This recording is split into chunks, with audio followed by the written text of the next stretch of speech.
السلام علیکم ناظرین، خبر شامل کرتے ہیں کراچی سے۔ ہمارے ساتھ ہیں ڈائریکٹر انفارمیشن سید محمد حسن۔ قائد اعظم محمد علی جناح نے، جنہوں نے بانی پاکستان جن کو کہا جاتا ہے،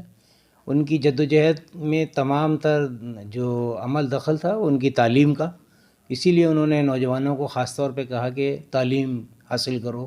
اور ان کے 3 جو بہت زیادہ مشہور فقرے ہیں جس میں انہوں نے کہا کہ اتحاد، یعنی اتحاد سے رہا جائے، تنظیم یعنی کہ اپنی جو تنظیم ہے، جو آپ کی آرگنائزیشن ہے،